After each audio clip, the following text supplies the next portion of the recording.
യാത്രാസ് കിച്ചൻ്റെ പുതിയ വീഡിയോയിലേക്ക് എല്ലാവർക്കും സ്വാഗതം. ഇന്നത്തെ നമ്മുടെ സ്പെഷ്യൽ കൊങ്കുനാട്ടിലെ തക്കാളി രസമാണ്. കൊങ്കുനാട് എന്ന് കേട്ടിട്ടുണ്ടോ? ഇല്ലെങ്കിൽ ഞാൻ വഴിയെ പറയാട്ടോ. അപ്പോൾ ഇത്തവണ ഓണത്തിന് ഇതുപോലൊരു രസം തയ്യാറാക്കി നോക്കിക്കേ. സൂപ്പർ ടേസ്റ്റിയാണ്, വെറുതെ കുടിക്കാനും അടിപൊളിയാണ് കേട്ടോ. വൈകണ്ട, നമ്മളിവിടെ 3 തക്കാളി എടുത്ത് വെച്ചിട്ടുണ്ടേ. തക്കാളി നല്ല പഴുത്തതായിരിക്കണം, അതാണ് ഏറ്റവും നല്ലത്. പക്ഷേ ഇതത്രയും പഴുത്തിട്ടില്ല, പോട്ടെ അല്ലേ. അപ്പോൾ ഇനി ഒരു പാത്രത്തിലേക്ക് നമുക്കൊരു ചെറിയ നെല്ലിക്ക വലിപ്പത്തിലുള്ള വാളംപുളി എടുത്തിട്ട് കൊടുത്തിട്ടുണ്ട്. അതിലേക്ക് കഴുകിയെടുത്ത് വെച്ചിരിക്കുന്ന തക്കാളിയും കൂടെ ഇട്ട് കൊടുക്കാം.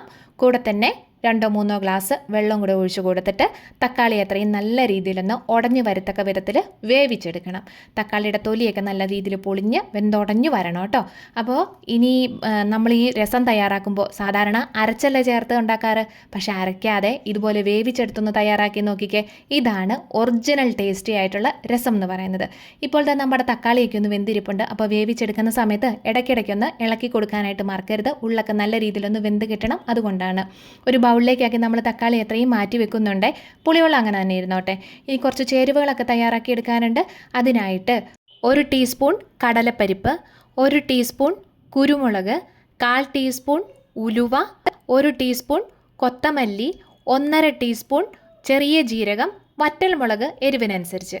ഇത്രയുമാണ് നമ്മൾ ചേരുവകളെല്ലാം കൂടെ എടുത്തിരിക്കുന്നത്. ഇനി ഇതെല്ലാം കൂടെ കൂട്ടി നന്നായിട്ടൊന്ന് വറുത്തെടുക്കാം, ലോ ടു മീഡിയം ഫ്ലെയിമിൽ ഇട്ടിട്ട്. കൊങ്കുനാട് എന്ന് പറഞ്ഞില്ലേ? അറിയില്ലാത്തവർക്കാണെന്നുണ്ടെങ്കിൽ എൻ്റെ ഒരു ഉദ്ദേശം വെച്ച് ഞാൻ പറയാം. തമിഴ്നാട്ടിലെ കോയമ്പത്തൂർ, അതുപോലെ സേലം, ഈറോഡ്, തിരുപ്പൂർ, ഈ 4 പ്രദേശങ്ങൾ ഉൾപ്പെടുന്ന ഭാഗത്തിനാണ് കൊങ്കുനാട് എന്നറിയപ്പെടുന്നത്. അവിടുത്തെ മസാലക്കൂട്ടുകൾക്കും അവിടുത്തെ കറികൾക്കും എല്ലാം ഒരു പ്രത്യേക സ്വാദാണ്. നല്ല രുചി മണമൊക്കെയാണെന്നാണ് കേട്ടറിവ്. കണ്ടറിവ് അത്രത്തോളം തന്നെ ഇല്ല കേട്ടോ. അപ്പോൾ ഇനി നമുക്ക് നമ്മുടെ മസാലക്കൂട്ടുകൾ അത്രയും ഒന്ന് റെഡിയായി വന്നിട്ടുണ്ട്. ഒന്ന് തണുക്കാനായിട്ട് മാറ്റിയും കൂടെ വെച്ചിട്ടുണ്ട്. ഇനി ഇതിലേക്ക് ഒരു 10 അല്ലി വെളുത്തുള്ളിയും കൂടെ നമ്മളിതിലേക്ക് ചേർത്ത് കൊടുക്കുന്നുണ്ട്.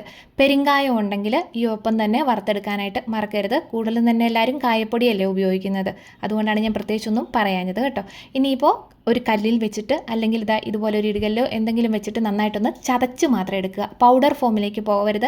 വെള്ളം ചേർക്കാതെ വേണം ചതച്ചെടുക്കാനായിട്ട്, ചെറിയ തരികളോട് കൂടി തന്നെ കേട്ടോ. അപ്പോൾ ഇത് കണ്ടോ, ഈ ഒരു പരുവത്തിലാണ് നമ്മളിവിടെ റെഡിയാക്കി എടുക്കുന്നത്. ഇനിയിപ്പോൾ നമ്മൾ മാറ്റി വെച്ചിരിക്കുന്ന തക്കാളികളെല്ലാം കൂടെ ഒരു ബൗളിലേക്കാക്കി മാറ്റി കൊടുക്കുന്നുണ്ട്.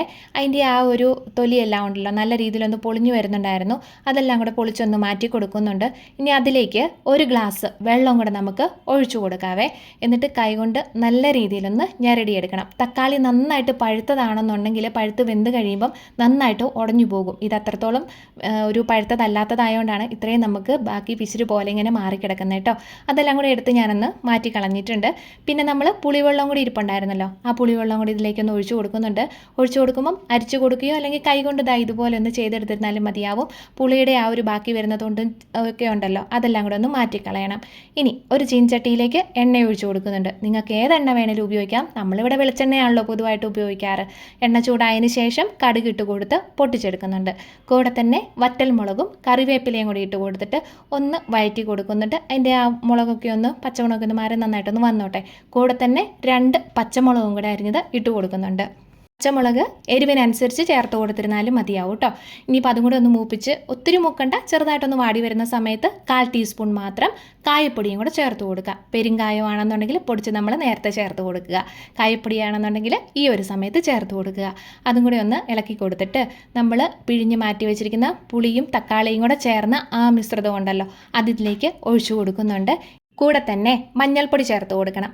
ഒരു 1/2 ടീസ്പൂൺ മഞ്ഞൾപ്പൊടിയാണ് നമ്മളിതിലേക്ക് ചേർത്ത് കൊടുത്തിരിക്കുന്നത്.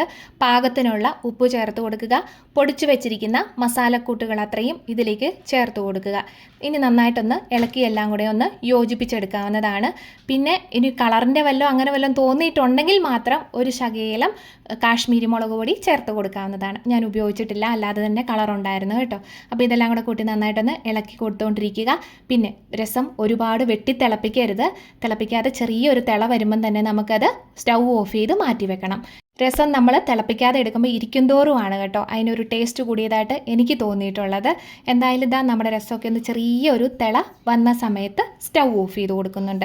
സാധാരണ തമിഴ്നാട്ടിലൊക്കെ ചെയ്യുന്നത് എങ്ങനെയാണെന്ന് വെച്ചിട്ടുണ്ടെങ്കിൽ തിളച്ച് വരുന്ന ആ സമയത്ത് പച്ചവെള്ളം ഒഴിച്ച് അതിൻ്റെ തിള നിർത്തുകയാണ് ചെയ്യുന്നതെന്നാണ് കേട്ടിട്ടുള്ളത്.